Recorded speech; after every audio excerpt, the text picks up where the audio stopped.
आज 13 फेब्रुवारी 2025 रोजी आपण शेअर मार्केटमध्ये झालेल्या घडामोडींची माहिती घेऊ. आज आपण पाहिलं असता 13 फेब्रुवारी विकली एक्सपायरी होती आपल्या निफ्टीची फ्युचर्समध्ये. त्यामुळं व्होलॅटिलिटी प्रचंड होती निफ्टीमध्ये.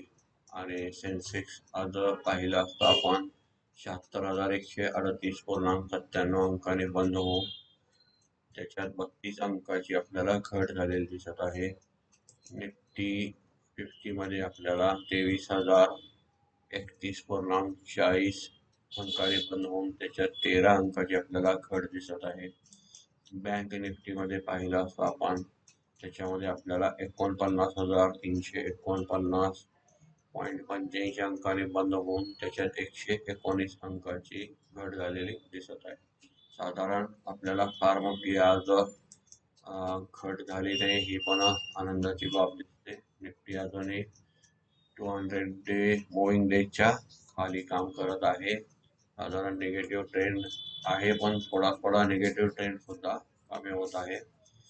आणि हा जो आपण पाहिला असता इंडिया विक्स व्होलॅटिलिटी इंडेक्स आहे तो थोडासा वाढला होता, अजून सुद्धा टिकून आहे. आपण डॉलर इंडेक्स पाहिला आज थोडस कमी झालेला आहे आणि डॉलरमध्ये पण US डॉलरमध्ये घट झालेली दिसत आहे. जोपर्यंत US डॉलर स्टेबल होत नाही तोपर्यंत मार्केटमध्ये सपोर्ट किंवा एखादी पोझिशन बनायला चालू होत.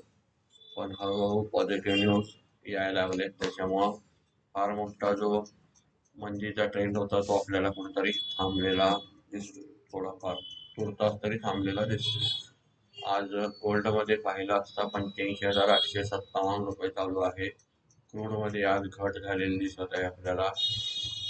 70.67 डॉलर आपल्याला दिसत आहे. बाकी आपण आज टॉप गेनर वगैरे पाहू. निफ्टीचे टॉप गेनर मध्ये आज आपल्याला मेटल शेअर दिसत आहे, कारण टॅरिफ मध्ये थोड्या चांगल्या न्यूज आणि टॅरिफ मध्ये डिस्काउंट मिळण्याचे जे चालू आहे म्हणजे त्याच्यावर फेरविचार आता त्याच्यामुळे थोडंसं आज मेटल आपल्याला प्लस दिसत आहे. Tata Steel, Sun Pharma, Bajaj Finserv, Bajaj Finance, Cipla, JSW Steel, Kotak Bank, SBI Life, IndusInd Bank, Hindalco, Power Grid, बेल Reddy, doctor Reddy, Coal India, Trent, UltraTech Cement, NTPC, Asian Paint, Axis Bank, Shriram Finance इत्यादी आपल्याला आज वाढलेले आणि ग्रीन मध्ये बंद झालेले दिसत आहे. लुझर मध्ये पाहिलं असता आपण Adani Enterprises, Adani Port, Hero MotoCorp, Infosys, L&T, Tata Consumer, Nestle India, Britannia, ONGC, State Bank of India, Eicher Motor, Titan, TCS, SCL Tech, Hindustan Lever, Bajaj Auto, HDFC Bank, Wipro, Grasim, ICICI Bank इत्यादी आपल्याला निगेटिव्ह मध्ये दिसत आहे. अजून टेक कंपन्यावर H1B विजाचं टांगती तलवार पेंडिंग आहे. साधारण आज आपल्याला सेक्टर इंडायसेस मध्ये पाहू आपण. सेक्टरमध्ये कोणत्या सेक्टरला आज फायदा झालेला आहे, कोणत्या सेक्टरला नुकसान झालेलं आहे ते आपण पाहू.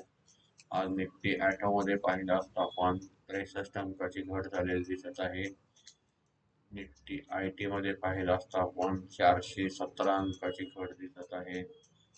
निफ्टी PSU बँक पाहिलं असता 54 अंकाची घट दिसत आहे.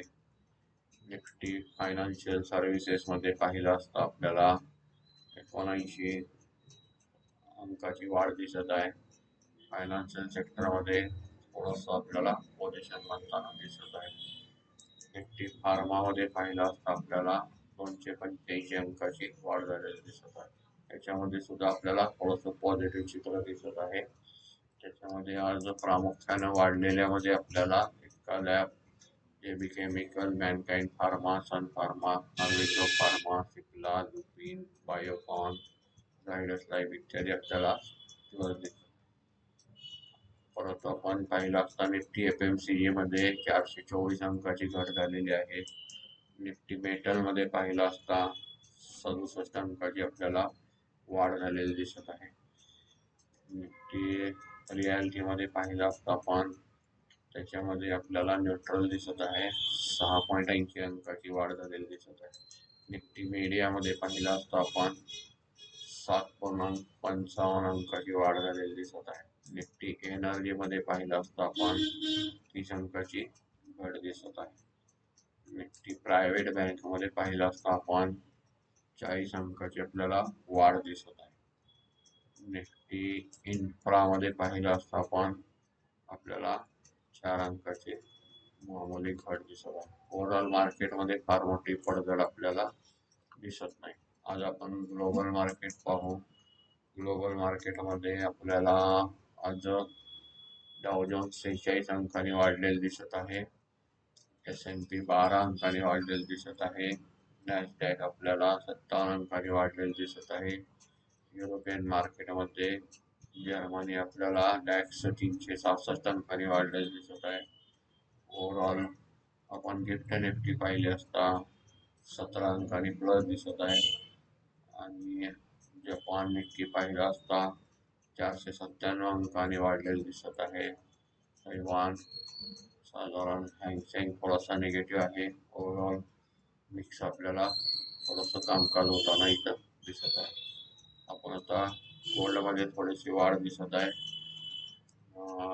डॉलरमध्ये परत क्रूड पाहिला असता क्रूड कमी आहे. हे सुद्धा आपल्याला आता पॉझिटिव्हची कारणं बरीच दिसत आहे. फार मोठा निगेटिव्ह काही कारणं दिसत नाही. अर्निंग मध्ये थोडंसं पाहू. कॅलेंडरमध्ये 13 फेब्रुवारी आज हिंडाल्को, युनायटेड ब्रेवरीज, इस्कालॅब, SJVN, दीपक नायट्रेट, ITI इत्यादीचे रिझल्ट लागलेले आहेत. गुटरे फिलिप्स, कॉन्क्रोड, कार्बन डाऊन, KPIL, KIOCL, ग्रीनवेल नॉर्टन इत्यादीचे रिझल्ट दिसत आहे. उद्या येणाऱ्यामध्ये आपण 14 तारखेला मदरसन पुणे दिसत आहे. RVNL दिसत आहे. फर्टिलायझर अँड केमिकलचा रिझल्ट दिसत आहे. Glenmark, Glaxo, Aditya Birla, Narayana Hrudaya, PTC, Swan Energy, इनब्रेसॉल, झेन टेक्नॉलॉजी, डॉक्टर अग्रवाल आणि आपल्याला Bengal and Assam, Kama Holding, GNFC, HMT, Sudarshan Chemical आणि रेटकेन ट्रॅव्हल इत्यादीचे उद्या आपल्याला येणारे रिझल्ट दिसत आहेत. आपण हे रिझल्ट आणि सेक्टर बघत असतो म्हणजे त्याच्यामध्ये आपल्या पोर्टफोलिओमध्ये स्टॉक असतील तर त्याची थोडीशी माहिती घेण्याकरता त्याच्याकडे लक्ष जाण्याकरता आपण पाहतो. आणि आपण आज फंड ऍक्टिव्हिटी पाहू. त्याच्यात डोमेस्टिक इन्स्टिट्यूटने आपल्याला 13,148.49 कोटीची आपल्याला ग्रॉस खरेदी केलेली दिसत आहे. आणि 10,213.99 कोटीची आपल्याला विक्री केलेली आणि 2,934.50 कोटीची आपल्याला नेट खरेदी आज डोमेस्टिक इन्स्टिट्यूटची दिसत आहे. 1934.50 कोटीची. साधारण फॉरेन इन्स्टिट्यूट मध्ये पाहिलं असता 12,124 कोटीची खरेदी दिसत आहे आणि 14,913.91 कोटीची आपल्याला विक्री दिसत आहे. नेट मायनस पाहिलं असता 2,789.91 कोटीची नेट विक्री दिसत आहे. रोज आपण साधारण पाहतो मार्केट कॅप इतकं स्वाईप आउट झालं किंवा इतके करोड गायब झाले किंवा नुकसान झालं इन्व्हेस्टरचं, तर असं वन वे आपल्याला विक्री दिसत नाही आहे. पण आपण थोडंसं विचार केला तर फेक नॅरेटिव्ह चालवलंय का असं वाटतंय. कारण 12,000 कोटीची खरेदी पण केलेली आहे. असं नाही आहे की नुसतीच विक्री केलेली आहे. त्यामुळे सेक्टर वाईज खरेदी होत असते. त्याला आपण निगेटिव्ह म्हणू शकत नाही. मार्केट थोडं थोडं थांबायच्या तयारीमध्ये आपल्याला दिसत आहे. आपण थोडंसं पॉझिटिव्ह विचार करून त्याच्याकडं पाहिलं असता आपल्याला गुंतवणुकीच्या संधी दिसतील. आपण निफ्टी फ्युचर इंडेक्स मध्ये पाहू. निफ्टी इंडेक्स फ्युचर मध्ये निफ्टी 50 मध्ये आपण पाहिलं असता 960.22 कोटीची आपल्याला नेट खरेदी केलेली दिसत आहे. निफ्टी बँक मध्ये पाहिलं असता 136.19 कोटीची आपल्याला निफ्टी बँक फ्युचर मध्ये खरेदी केलेली दिसत आहे. निफ्टी फायनान्शियल सर्व्हिसेस मध्ये पाहिलं असता 1.37 कोटीची नेट खरेदी केलेली दिसत आहे. निफ्टी मिड कॅप सिलेक्ट मध्ये पाहिलं असता आपल्याला 88.36 कोटीची आपल्याला खरेदी केलेली दिसत आहे. निफ्टी नेक्स्ट 50 मध्ये पाहिलं असता 27.9 कोटीची आपल्याला नेट खरेदी दिसत आहे. आता आपण इंडेक्स फ्युचरच्या आगे इंडेक्स ऑप्शन मध्ये पोझिशन काय आहेत त्या पाहू.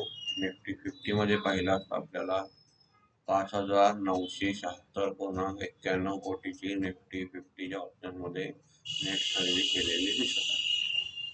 निफ्टी बँक मध्ये पाहिलं असता 808.16 कोटीची आपल्याला नेट खरेदी दिसत आहे.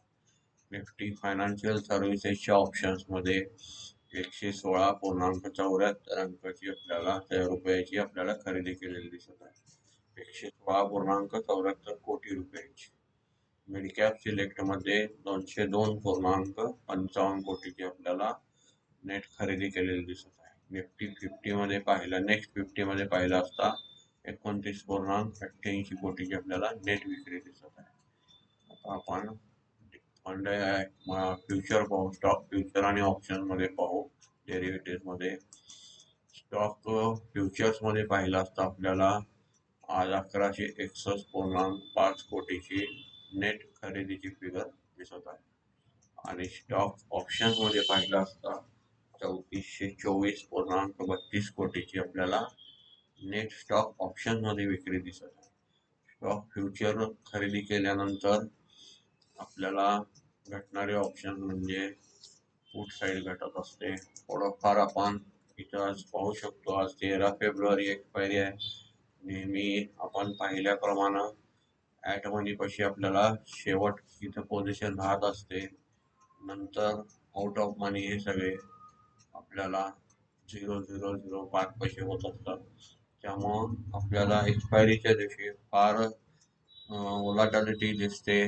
मार्केट प्लस मायनस दिसत असतं कारण हे पोझिशनचे इफेक्ट असतात. त्याकरता आपण ओपन इंटरेस्टचा नेहमी अभ्यास करत असतो.